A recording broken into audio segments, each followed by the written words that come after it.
estate investor. Bring it to the Las Vegas studio with my good buddy Casey Ryan, the #1 wholesaler in all of Las Vegas, probably the country.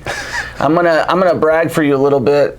How much money did you make last year? About high twos. Okay, so we'll say low threes. Okay. Close to $3 million. We'll put it that way. You are a young guy. You're 29 years old. You went to school to become an engineer, right? Yep. And you transitioned into real estate. You mentored under your brother-in-law. Yep. Learned a ton from him. Absolutely. Ended up going out on your own, and you engineered a wholesaling business, right? Yeah, that's pretty accurate. I'd say so. Yeah. Okay. I went to school for 5 years to be I got my bachelor's in mechanical engineering and finance, and then I was kind of hustling my way through there, working scholarships and grants and stuff to pay for it and get them to pay me on top of it. And then I was buying and selling cars like crazy. And my brother-in-law saw me doing that constantly, so he would be kind of in my ear saying, you should come do this. So I interned a few summers with him, and then as I wasn't just going to jump ship off of my degree, which I wish I would have in retrospect, but I didn't. I was like, I'm going to stick committed. I was committed. I was like, I'm 2 years out and I'm this deep. I'm just going to follow through with it, which again, I wish I hadn't, but it is what it is. So are you from Las Vegas? Born and raised. Born and raised in Las Vegas. So you started in real estate how many years ago? My first deal was 2013, but I wasn't fully, I didn't dive into it fully until like 2015. So let's say you're basically active for the last 6 years. Yes. Last 6 years, what did that look like? How did you build your business? When you say a number like, we're just going to say high twos, close to 3, when you say a number like that, like even to myself, I mean, that's more money than I've ever made in my life on doing real estate, you know what I mean? And I mean, you're like probably at the top hemisphere in realtors, wholesalers. I know you're a member of Collective Genius, which I'm trying to get into right now. And so I know that you measure your scorecard against everybody else out there. I mean, where does that rank? Well, first off, I'm trying to get you into Collective Genius, but there's other opposition. But I'm aware. That's okay. My scorecard and how I rank there, you're saying? Right. To be honest, I mean, you never really know what someone's truly doing. Not everybody's an open book about it. Right. Sometimes, I mean, you can shout out a gross number without knowing a net, and it can be deceiving. But I'm probably top 5% in there. But there's some guys that are like those top 4% ahead of me are like way more successful. There's guys in there doing $100 million a year. Would you credit a lot of your success for being a part of that group? I came into the group already being at that level. However, I'd say like everything's changed as far as the structure of my company since then, and just how the organization flows and growing the team, hiring, just making it into a business that I'm not. I mean, I still work a lot just because it's just in my nature. Right. But same guy. Yeah, but I'm able to do more things now. I'm able to build a rental portfolio. I'm doing a development on that storage complex, and I wouldn't be able to do those things if I hadn't gone into Collective Genius and saw the guys that are making real money are the guys doing developments and commercial real estate. And then in addition to that, the super elite guys in that they just have a different team built out different ways, just how their company is structured and their organization and who runs what. And so I just started hiring more after that. And that's what allowed me to have the free time to be able to do those other things. Yeah, it's about letting go of the vine kind of thing. Right.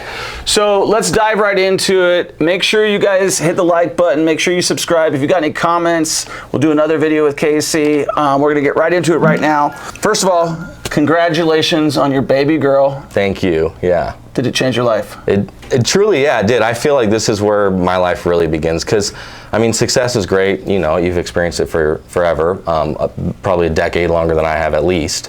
And just having her is just a totally different feeling. It's like, that's what life's really about when it comes down to it. Right, your family. And as COVID happens, you're like, the family is really the family, like my immediate people, my wife, my children. And, you know, I have you have a sister. Do you have any other? Yep, I have 2 sisters, and then I have a brother as well. And then one of my sisters has 4 kids. My other sister has a little girl as well. So I got to experience that with my nieces and nephews.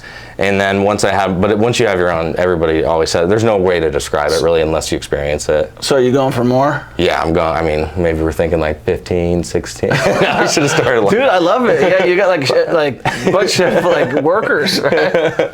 Setting up franchises. There you go. Tell us the name of your website. How do people check you out? It's We Buy Any Vegas House. That's my cash buying website, but for me personally, I don't have a personal website. Just I'm on social media. Social media. Yeah. So you're on the IG. You're KCP.Ryan on IG, or just search Casey Ryan on Facebook too. And we'll make sure that we put all those up there for you and put a link in there for you. So what do you think about the Las Vegas housing market right now? Let's talk. We talked a little bit about that before we got on here. Yep. In terms of, let's talk about what you think about it and how it's affected your business. Yeah, I mean, I'd say that it's allowed. I'd say that it's allowed us to be able to be less efficient and make more money. I'd say too, because as you grow, whenever you're growing, with growth comes inefficiency. Period. Right. You're going to lose margins, but our margins have increased, even though I know we've become less efficient. But it's all due to on the back end of it, because when I started out for those first 3 years, all I was doing was flipping. Right. And then when I transitioned into wholesaling, and basically it's sales and marketing business. For 2018, 19, and a good chunk of 20, I was wholesaling mostly. And then moving into 2021, I had decided towards the end of 2020 that I'm not wholesaling things if I can avoid it, right. Unless I just absolutely hate the deal, and let's just see if somebody else bites on it. And why? If it's a really long, difficult project, if it's going to be super capital intensive that I think I could get a better return doing something else, or it's just a risky deal, a high price point, just certain things but it's few and far between that occurs. But. And is that because the Las Vegas housing market has inflated so much? It's just, yeah, it seems unreal. It's like my personal house that I sold last year, I sold it for $500,000, which was the top comp. Things were selling for like right. $450, $460. Yeah. That house I sold for $500, which I bought it really good because it was 2 years ago. But that house now, 10 months, a year later, whatever, is probably worth like $625 in a year. Right. It's outrageous. It's right. like unreal. So how does that affect your gains? I mean, a lot of deals that we decided to move forward on that we thought were like, okay, well, our break-even's a safe number here. Maybe we'll make, a normal margin flips. It's like, let's say normal, maybe not the ones that you do, but like 15 to 25,000 is, and you're making 3-4 times that on some of these houses that 6 months ago, I was like, should I even buy it? Rolling the dice. I'm like, well, I got cash sitting. Let's just buy everything. Worst thing, it turns into a rental. Yes, exactly. Worst thing is then it's a write-off, and that profit I'll save in taxes instead. Sweet. So you're super young. You're super smart. I always feel like every time we get together, I learn a ton. And me too. Yeah, it's nice to have symbiotic relationship with the guys who are smart in certain sectors. Like I don't think like an engineer at all. I just jump. Engineers, they plan the dam. I just like start pouring concrete. Yeah. Like it's because the water's going to stop it, right? We're going to dive into wholesaling a little bit because I really want to talk to people. I would say wholesaling is the best way to start. Do you agree? Yep. Oh, I 100% agree. Absolutely. Because it teaches you how to find deals. Yep. And that although my first 3 years I was in a partnership where we were flipping, I was essentially doing what a wholesaler does, and that experience I gained is irreplaceable because I wasn't making the majority of the profit, nor did I care. I was young, I was hungry, I didn't care about what I was making as much. But instead of just, I was making a little bit on the houses, but I was like, all right, well, if I want to make a lot of money, I got to do a shitload of houses. Right. So I just started cranking out deals, and that really gave me an understanding from A to Z of how to acquire the deals, what price you have to acquire them at in order to be able to resell, how the flippers on the back end, because that's what we were doing also, with how they were looking at the deals. And then the construction side, we were running all the construction, buying all the materials. So and doing that on 100 deals a year in a 3-year span, it's like I gained decades worth of experience in a short period of time. From a guy who knows a lot. Yeah, taught me everything. Yeah. Right. So I've gained a ton of experience in that short period of time, and super grateful for that. And as I transitioned to a wholesaling company instead, I understood how the flippers were looking at the properties on the back end. Right. So I knew exactly where I could price the properties at that didn't make it so that my deals just fell on deaf ears, because I know there's a lot of wholesalers in town that I'll buy from too that send me deals and I'm like, dude, what, like the numbers are not even close. Like you're like 50 grand off. Yeah. Or their repair, they're like, it only needs 15,000. It's like, no, it doesn't. Like give real numbers. Right. Give real price. Yep. Don't BS. Don't float it out there. Price it the way you'd price to sell a listing. Exactly. Don't put your pie in the sky number. Let us do that. Exactly. And that's how we were able to do a large volume of properties a year, because we were pricing them right. They were selling fast, and we just understood every aspect from A to Z, from the acquisitions to construction to the resale and a flip. So it just made us that much better as a wholesaler.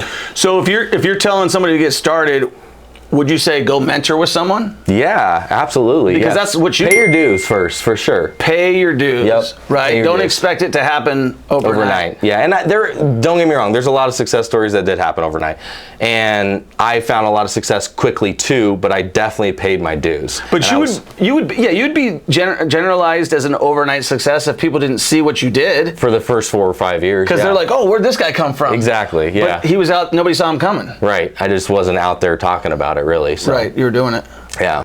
This is a question that I didn't create, but I think it's a great one. What's the best way to research your local competition and create local allies? Great end to that, because I mean, of course, there's competition in every market. I don't really feel that way. I feel like everybody that we're working together, and there's a lot of times that other guys in our market that have come to me at times and we collaborate, or when their businesses weren't doing well, I'd offer advice, even though I know ultimately it's like we're going to end up on the same appointments together. At the end of the day, if I lost to somebody in town, if we both went on appointments, for instance, if it was you, let's just say you went on an appointment. 3177 McLennan? Yeah, exactly. Yeah, exactly. If it was you, I'm like, at least it went to my boy. Yeah, it's not to like some Open Door or Zillow or something like that. It's like somebody you know. So you got to feel that camaraderie. But I think the best way to research your competition is just the MLS. You got to have MLS access. So you can search what they're reselling, and you can export all that data and then just backtrack it.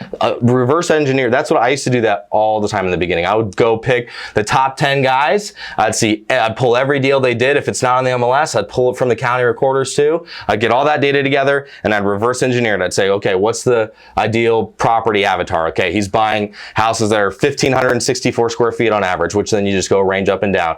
They're this year built. He's making the spreads on these is this. This is what I think. And I just build a spreadsheet out with a few formulas, drag them down, and then you can see what you need to target, and then just duplicate, reverse engineer and duplicate it. Sweet. So research is key, data is key, because everything boils down to just data points. Agreed. Right? Like price per square foot, does it have a pool? Is it oversized? Are we going to lose price per square foot because it's too big in the neighborhood? Or are we going to gain price per square foot because it's too small of a house? Agreed. Yep. Right? So it's just understanding those things and then applying them to if you're not an engineer, if you're not an Excel guru, you certainly can become one on YouTube, but you could also hire out through Upwork. Yeah, you can get these. I mean, I unfortunately was doing a lot of stuff myself, which is a blessing and a curse, because I have a really good understanding to build the business, but those tasks are truly like, you can find people for $7 an hour, but if you hired somebody, what are you going to tell them to do? You're going to really have no idea, because I had to work my way through it. But well, that's the same thing we're going through here right now. Like, we've got all the skilled guys in the world, but I have to go through it to know what you want, to know what I want, to know how it should look, and to figure it out, and then eventually release the reins. Exactly. Yeah. Right. But back to the data part of it, I think that's crucial for if you're going to do some type of mass marketing, if you're going to have a large sales and marketing organization. That, although we're in real estate, I'm essentially a sales and marketing company. Right. So the mass scale of things requires data. If you're just out there hustling, dude, there's people that I watch all the time, like, they're just hustling deals and working them. When you're doing one deal by one deal, forget all that stuff that like the engineering stuff. You don't need it. You just I don't do it. Yeah, I don't do it. You've got some crazy good deals, insane deals. I'm going to try to take stuff that you've taught me, and I'm going to introduce institute my weaknesses in my business, but I can't learn Excel, learn how to do social media. I got to find somebody else. And so we've talked about that several times. I'm a slow, when I fire, I go all in. But I'm slow to fire on some things. Right. What is the best strategy for growing your wholesaling business, and which strategy works best for you? I think that you could just jump right, shoot first, aim later, or you can go a different approach. You could partner up with somebody, let them mentor you, and that doesn't necessarily mean that you have to work for somebody full time, whatever. That can be just a matter of like. There's been a few times like, people ask me like, let's go get coffee sometime, and I'm like, truthfully, like, I don't have time to go get coffee. Like, I don't need a cup of coffee. Right. Bring something. You got to bring something to the table. I'm glad you said that. We just had a guy talk on TikTok today. He's like, hey, let's meet for coffee and network. And number one, you're not understanding what's important to me. Coffee's not important to me. Put that coffee down.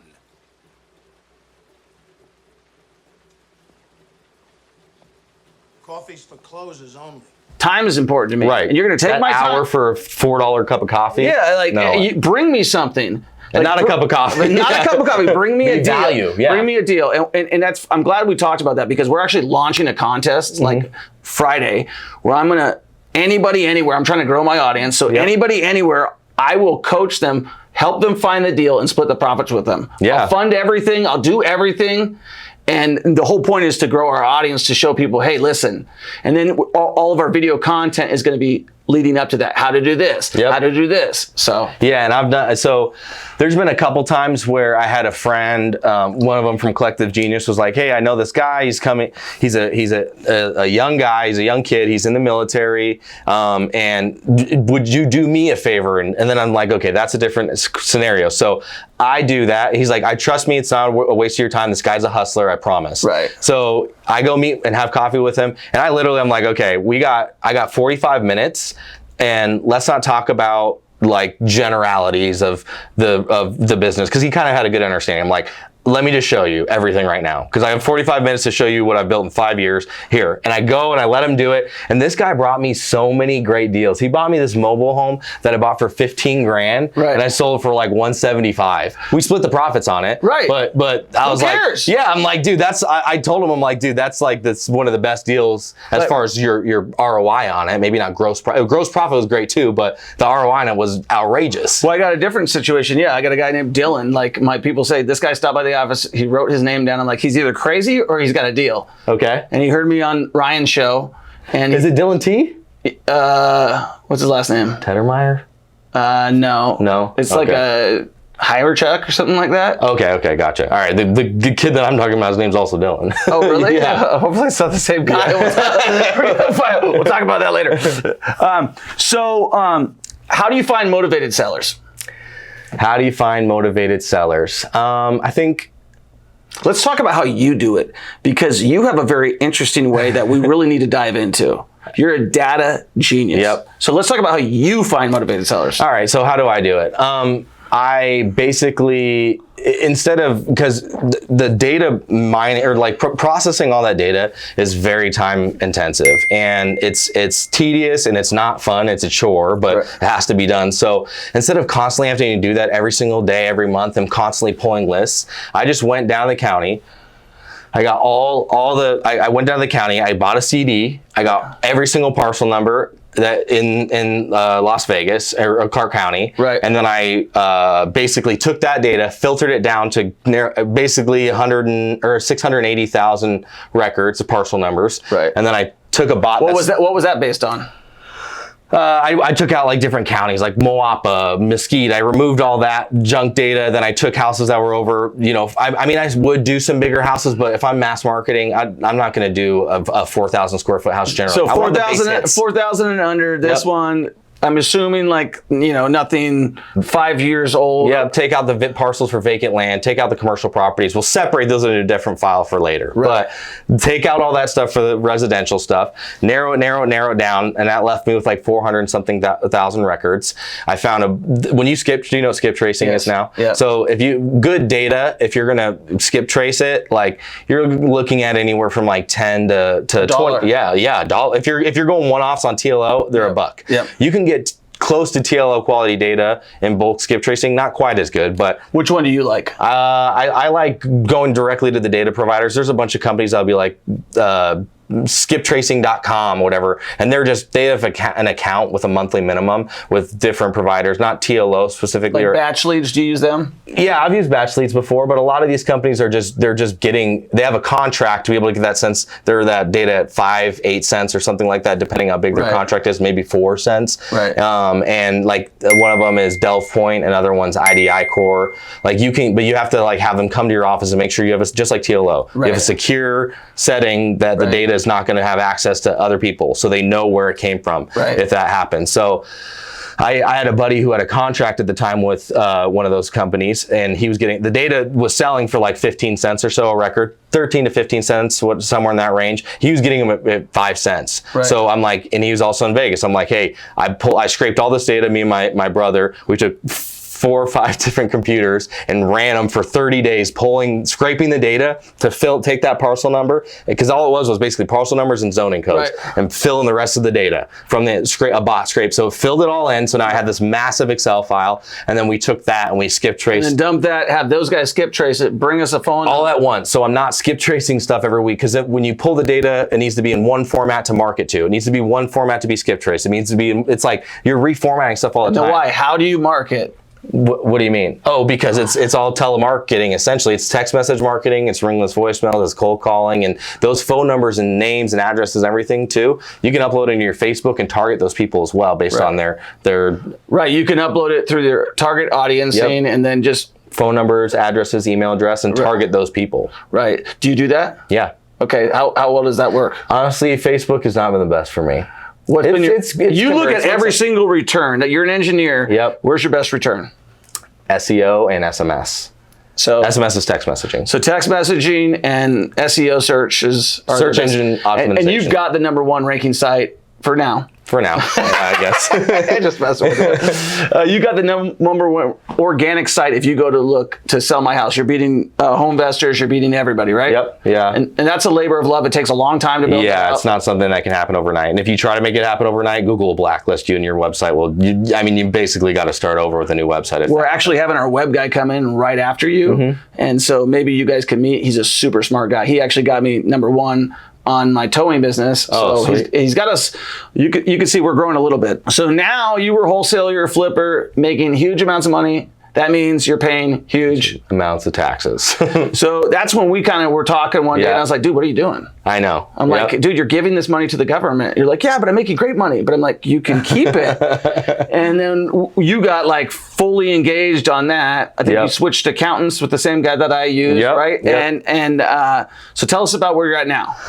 Yeah, so the reason why I was always against rentals, which all the other guys in town, especially yourself, you influenced me to do this more than anybody, but we're just constantly saying, like, I always look back, I wish I would have kept them, and I'm like, okay, why am I going to go buy this house to make, 10 or 15%, 20% even on a rental, when I can just continue flipping with this money, make 100% on my money when it's leveraged with hard money, make 100% plus on your money throughout the annually. Yeah, sometimes more. Yeah, sometimes more. Right. Sometimes on one deal, sometimes, but on average. And I was like, why am I going to keep buying rentals? And the answer is taxes. And cash flow obviously is a good bonus, but my business already produces a lot of cash flow, which is great. But and so do the rentals, but not nearly what flipping does. But I just didn't want to justify the return. So as I started buying more properties, I'm like doing the math. There's other ways to accelerate the depreciation on them so that you can wipe out your taxes entirely. Because it's right off the bat, you're going to be making 40% more. So if you made $1 million, now you made 1.4. When we first started talking about that, it was hard for you to even fathom that, right? That what exactly? The cost segregation. Well, to be honest, I understood it, but I only ever applied that to commercial real estate. Yes. And then I found I found a company that does cost segs for single family too, which I wanted to move to commercial, but when you're already working 60, 70, it's 80 out, however many hours a week. Yeah. It's like, I can't even have time to eat dinner with my wife before my phone's going off and stuff. So I'm like, what else can I do? I'm gonna make my wife watch that because do you get hell too? Oh yeah, of course. Yeah. So how many rentals have you bought this year? I think we've bought A few are flips in Oklahoma. I'm buying in Oklahoma, and I'm doing some flips because the guys that I partner with out there wanted to learn the flipping game, and they have access to the properties. But I think we've got like 50 in Oklahoma, and then I probably bought another 10 or 12 here. Sweet. Yeah, and that were flips. I switched over. And I think last year you had 4.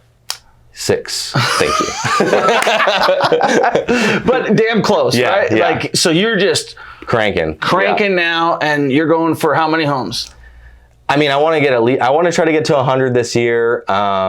I think it's doable, and one day maybe I'll be at your level, have 3. Dude, you're gonna clip me, dude. You're gonna clip me. I'm not gonna let that happen easily, but I'm a competitor. Like, I want to let me know when you're getting close. You know what I mean? I'm coming in sideways. I don't want you to see me coming. But I think eventually I'd want to have 1,000 one day. I don't know how soon that'll be. I don't have a target on that. I'm trying to do that too with. I'm doing a development on that storage complex. That'll be another 100 units. Obviously, those are different than single family, but there's a lot more equity in those deals too than the single family. Well, that's a full development play too. Yeah. You're doing like a development play, Right. not just like, hey, I'm going to go buy this. You're actually going through zoning, planning, building. Yep. Yeah, and it's been like 10 months now that we're going through the process, but it's one of those deals is worth pretty much the entire year of my hustling hundreds of deals. It's like that one deal makes up for all of it. Once I crack the code on it, I'm like, yeah, once you crack the code, it's over, dude. Yeah. It's game over because it's a bigger paycheck. Exactly. Yeah. Chase a lot less work. Chase 10 big deals and make more than you made on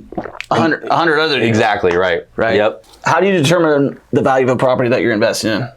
I never use Zillow. I mean, you can just right off the bat if you want to, but if you're out of state, never use Zillow. Always just comp it. You just by comping it, find comparable sales, and don't just do it off Zillow. Get MLS access, find that property, go a mile out or whatever. A mile can be tricky too because there could be different types of neighborhoods, but then you just find a range of square footage up and down of what that property is. Make sure if it's a 1-story, you're only looking at 1-stories, and that's about it. And you just look at what they're selling for. Know whether you have a rental grade product or you have a completely renovated product. If you have completely renovated, look at the top 10% of sold. I mean, right now you can look at contingents because everything's just outrageous. All the rules are out the window. Right. But generally, I'll only look at sold. You're still looking at it how you buy. You're just hoping that you're going to get more on the upside now. Exactly. Yeah. But in generally, you only want to look at the solds to really see what it's worth, and then look at the contingents if you want to try to speculate. And then if you really want to speculate, you could look at actives, but those are kind of irrelevant. But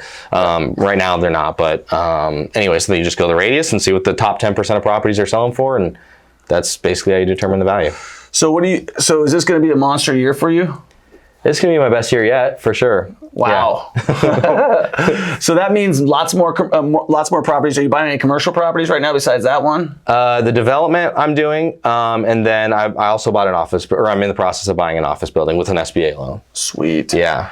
So that's 10% down, get full depreciation. And then interest rates like mid threes. And you're renting right now anyways, right? Yeah, I'm renting, so I'm throwing the money away, and that's a quick way to add the value, because the higher the value of the property, the more depreciation you can get. So that's a quick way to wipe out a good chunk of my taxes too. Plus, if you occupy 51%, you can rent the other part out, cover the mortgage. Exactly. Yep. Exactly. Sweet. Yep. Obviously, you believe in investing in out-of-state properties. Yeah. And I was actually really opposed to it for a while because I just like to work in my own backyard and know what's going on, because there's so many nuances and intricacies of moving to a different market and you lose your upper hand. So I think the best way to do it, again, I was opposed to it for a long time. People would say, when are you going to another market? When are you going to expand? I think you can always go deeper in your own market. Right. But I wouldn't have had the opportunity to buy all those properties in Oklahoma if I hadn't partnered with guys from Collective Genius to do so. Right. So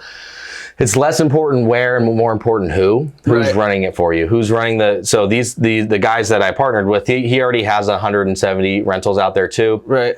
He's a young guy. He's barely older than me, but that's all he focused on. But never flipped. He flipped 3 houses and lost money on all 3. So he's like, help me flip a couple houses and I'll sell you a bunch of deals. Like, I can get stuff all day that we turn down. So they just gave me their MLS access, and they've got a sales guy that's getting all the deals from wholesalers and MLS. Like, they're they're barely even marketing. I'm just helping them now learn the marketing side of it too. But they're getting deals for free. Like that was basically what we did for the first 3 years too. Wow. But so they just basically send me the property. Here's what I think it's worth. Here's what the rents are. And here's what the rehab's going to be. And they handle the acquisitions process. I basically just underwrite it really quick to make sure the rents and the value is correct. And then whatever we close in 10 days, 15 days, whatever we close, they do all the construction, they do all the property management, they coordinate the appraisers going out there, inspections. If we do, almost all of them are Section 8 housing that they're doing. Amen. So, dude, guaranteed rent. Guaranteed rent. We just caught a video about that the other day. Yeah. They can be a little harder on the property sometimes, but I mean, at the you end just of the vet day, them like you do a regular tenant. If there's somebody who bounces around on Section 8 all the time, you don't want them. Exactly. Right. Yep. If they've got long-term stability, even as a Section 8 tenant, you want them. And you get more rent. Like typically we're getting like a lot of times $200 more. Like we'll project our rent at a safe number. Most people don't like Section 8, dude. I love it. It's like, dude, why would? And if they destroy your property, you can get them evicted instantly or kicked off the Section 8 program. kicked off. You got that to hang over their head. Exactly. That's why they won't destroy the properties, because then they're kicked off the program. Yeah. Right. So I love Section 8. It's a great thing. How do you determine your rent on your properties? Same thing as when you comp a house. You just go the mile radius, you grab similar type product within a square footage range, and then you just see what the other properties had just leased for. There's a tab on the MLS for comp, like for residential sales and then residential leases. So that's the way that I do it, just the old fashioned way.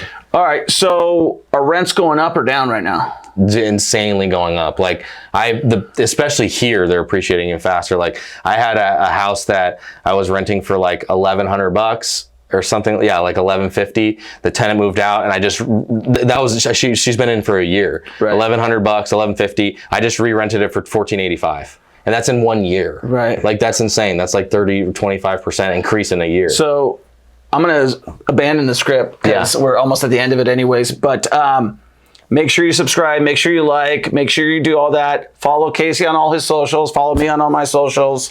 We'll put all the links up there. What is your biggest ambition in life?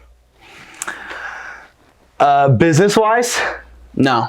I want to get to a point where, I always would say that when I get to here, I'm going to stop working, and then one day I realize that's never going to happen. Right. So I want to get to a point where I can, not that they're in need of it, but I want to help my parents retire, because they're middle-class workers. They brought 4 kids up not on high wages. So I want to be able to help them do that. And I'm flipping with their money for them, and I'm trying to find them some rentals and stuff, and then outside of that, when they're ready to be done, I'm just gonna be like, here's your allowance, at some point.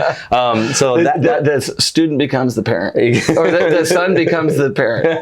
That's what happens, man. We got to take care of our people. Exactly. So that's one ambition I have. I just want to be a great father. I'm trying my best to be present all the time. You know how it is. I'm sure you're probably ADHD, like just scatterbrain running around. So it's remaining present is a difficult thing to do, because the second that we're not extremely stimulated, we're in outer space. We're just in our heads thinking. So just trying to remain present. I try to remind these guys that all the time. I'm like, dude, I don't hear it. I'm focused, laser. Right? Yes. My guys say it all the time. They're like, oh, Casey's hooked into the Matrix in there. He's just like, they're talking, yelling, whatever. They're like, do you even hear anything? I'm like, no, I was doing something. I couldn't. It's a blessing and a curse, but totally. It's exactly that. It's a blessing and a curse. If you're trying to establish like relationships, catch me on the right day. Don't catch me in the middle of doing something, right? But you like to have a good time. We've run each other. Oh yeah, at hockey games. Yeah. You're like, you left me that fun voicemail. Hi, this is Troy. Oh my God, I saw you at a hockey game, and you don't remember that? No. It was funny. Did I do it from like a fake number or some shit? No, you did it from your phone number at the hockey game. It was just funny. I think I actually still have the voicemail. I'll catch you later. Anyways, so my biggest ambition is that, just to be a good father. And then business-wise, I'm sure when I hit X rentals, I'm going to want to go for 10X that. Or when I hit this, I'm going to want to go to that. So I really believe that there's certain guys that are going to accomplish great things. I think you're one of them, because I've seen like like I've watched you, you may not have seen yourself, but like when other people are watching you, it's different, right? Yeah. And like if you see someone, so they lost a bunch of weight and they're like, well, really, I know I look good, but like, no, like I haven't seen you like a year, you lost like 100 pounds. Like I see you going way farther than what you see. Like I see because of your skill set, like once you get into commercial, I see you being a major developer or something to that thing, like a major influence. Are you going to plan on staying in Las Vegas your whole life? All my family's here, so I do. And thank you for saying that. That means a lot to me coming from you. And I feel like your words always are pushing me farther. And just what you're doing. I'm like, dang, Troy's buying all those around. I'm going to buy more than him. It's good. It's good. Yeah, for sure. Because I'm definitely going to buy more than you. I'm definitely going to do it. Yeah. Well, you are. I mean, you have a huge head start. But I hope to in the future. Yeah, I think that. As I have more kids, I don't know if that'll make me take my foot off the gas at all. I don't know if that changed for you. You have two, right? Yeah, I mean it does. Like the weekends, as they get older, the weekends definitely become, which I actually like. It's sports stuff, like training them, coaching them, being with them. So that's what changes. But you're still working. Like I'm doing TikToks at the freaking basketball game. You know what I mean? Like the minute we get something, you're still as long as you're present for those moments that are important for them. That I had a really cool incident the other day. Like, I was watching him the whole time, nothing had happened. And I literally stepped away to go do something on my phone. And one of the kids on my son's team walks over to me and goes, your son just scored a shot. And he like came over to let me know because he knew that it was important to my son and me. And I was like, that is so cool. These kids are like, so that's what you start to see is like, I really look at like the kids who are growing up and being in basketball is like, man, don't limit your children. Like, don't tell them what they can't do. Don't tell them not to do that. Like, encourage them. Don't beat it out of them. You know what I mean? And I see that, like, that all these kids, like kids with other kids, like my kid doesn't see black. He doesn't see white because he's like around everybody. You know what I mean? Like, there's no, like. Is your kid in private school or public? Public. Okay. I threw him right in. Like I had him in public and I threw him in a private. It's like, they're like 600 languages spoke at the public school that he was in. You know what I mean? Like for us, it's like, and we talked to a superintendent before we did that. And they were like, you know what? 90% of what makes a good school is a good parent. 100% right. Yep. So the fact that I went to public school and my parents maybe we'll change that. We're going to private. So you went to public. I went to public school. Yeah, I went to public school and my parents raised us right. I mean, if you look at all of us siblings, every single one of my siblings, they're just great people. And everybody talks about it all the time. They're like, the Ryans are good people. And it's because of how our parents raised us. And anybody, I mean, what you learn in school at the end of the day, even if you are in private school, I'm sure it's great. And I have done, this is done with zero research. I'm just going off of gut or what I've experienced. It's like what you learn in school is not what's going to make the difference for you anyways. It's like the work ethic that's instilled to you, the character that you develop through your life. Like that comes from the home. From your home, right? And the most important times too is not just in those later years when you're going to school. It's when you're younger, because in that age range from like 3 to 12, 13 years old before they go to teenagers, that's when you have the influence over your kids, and that's when you need to be present, because once they hit that certain age, that's who they're going to be generally, and then they're not going to want to listen to what you have to say. So during that period of time, influencing them and pouring into them and encouraging them. That's a lot of knowledge from a young father. Like I'm just figuring that stuff out right now. It was taught to me by my parents, and a guy in CG actually taught me all about it. Like just how he's raised his kids, and just that studies done on children over their whole lifespan. What makes a difference is that those years when you can influence them. Well, I just keep telling my kids the same thing. I'm like, if you whatever you want, like if they want, like my daughter wants to be a singer, I'm like, you got to practice. You got to work. Put in the work. That's you got to put in the work, and when they see it like in a sport or something like it's paying off, I remind them what got you there. Yep.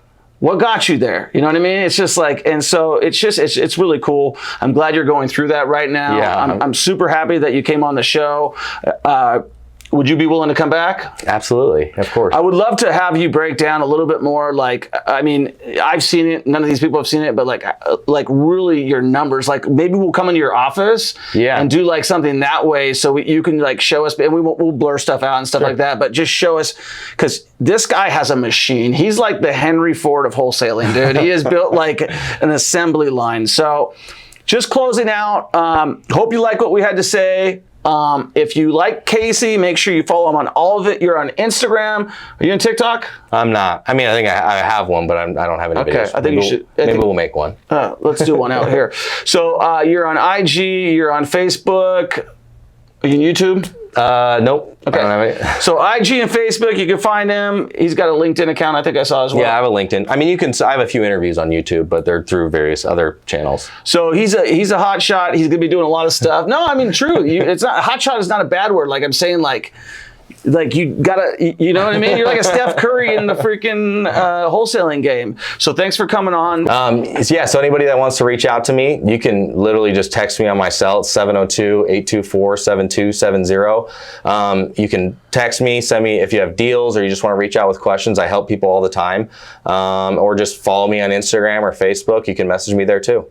Cool. So when I tell you I'm going to bring you people that are going to help you out, I'm not BSing you, okay? We've got a guy right here who's been in real estate for 5 years, and he's doing high $2 million a year right now. This is a guy who's gonna leave you a blueprint for how you can be successful no matter if you've got an engineering degree, no matter if you're a veterinarian, no matter what you are. So make sure you stay tuned, make sure you follow our channel, make sure you share it with others, and we'll be bringing you smart guys like Casey as much as possible.